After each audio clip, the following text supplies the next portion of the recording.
అన్ని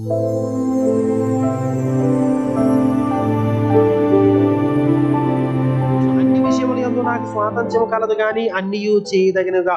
నాకు దేవుడిచ్చిన స్వాతంత్ర్యానికి సంఖ్యలో ఉన్న ఏంటంట, ఎవడును 24 ఎవడును తన కొరకే కాదు ఎదుటివాని కొరకు మేలు చేయ చూచుకొనవలెను. ఎక్కడ చూస్తాము? నాకు ఇష్టం లేకపోయినా చేదు కూరలు ఎక్కడ తింటాను? ఇంట్లో తింటాను. రెస్టారెంట్కి వెళ్ళినప్పుడు కాదు కదా. రెస్టారెంట్లో ఆడెవడో తింటాడని వాడి కొరకు నేను కూడా అదే తిన్ను. అవతలోడు ఇడ్లీ తింటే నేను చపాతీ తింటాను, అది నా ఇష్టం. కానీ ఇంట్లోకి రాబడికి ఇంటిలపాదికి ఒకరికి చపాతీ, ఒకరికి ఇడ్లీ, ఒకరికి ఇంకోటి వండాలంటే అమ్మకి 100 చేతులు ఉండాలి. కొంతమంది అట్లాగే చేస్తారు. 100 రకాల టిఫిన్, ఒక టిఫిన్ సరిపోదు. ఎక్కడి నుంచి చేస్తారు? సో అక్కడ కుటుంబం అనేసరికి ఏంటి, అడ్జస్ట్ చేసుకోవడం, కలిసి అనుభవించడం, ఇవన్నీ వస్తాయి.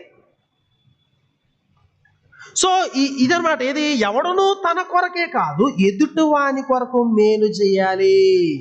సో కాబట్టి అక్కడ రాయబడినటువంటి మాటలు చూడండి.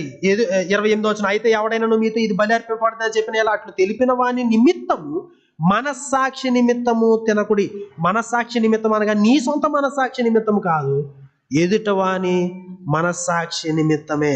30 నేను కృతజ్ఞతతో పుచ్చుకునేలా నేను దేని నిమిత్తము కృతజ్ఞతాస్తుతులు చెల్లించుచున్నానో దాని నిమిత్తము దూషింపబడనేలా. కాబట్టి మీరు భోజనము చేసినను పానము చేసినను మీరేమి చేసినను సమస్తమును దేవుని మహిమ కొరకు చేయుడి. యూదులకైనను గ్రీసు దేశస్థులకైనను దేవుని సంఘములకైనను అభ్యంతరము కలుగజేయకుడి. ఎలాగ నేను కూడా స్వప్రయోజనమును కోరక.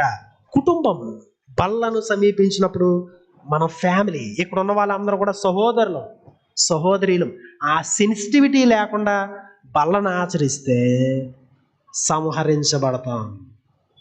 ఇశ్రాయేలీలు ఎందుకు సంహరించబడ్డారు? చెడ్డవాటిని ఆశించారు, ఇంకోటి కోసం ఆలోచించలేదు. వ్యభిచారం చేశారు, ఇంట్లో ఉన్న వాళ్ళ కోసం ఆలోచించలేదు. సనిగినారు, ఇంకోళ్ళ కోసం ఆలోచించలేదు. శోధించినారు ప్రభువుని, ఇంకోళ్ళ కోసం ఆలోచించలేదు. ప్రభు బలను సమీపించే వాళ్ళు కూడా మేము ఒక కుటుంబము, అవతల గురించి ఆలోచన చేయాలి. నా ఇండివిజువల్ ఫ్రీడమ్ అనే దాన్ని, నా స్వాతంత్ర్యాన్ని నేను ఇక్కడ పణంగా పెట్టాలి అనేది ఎప్పుడైతే లేదో బలను సమీపించాలి.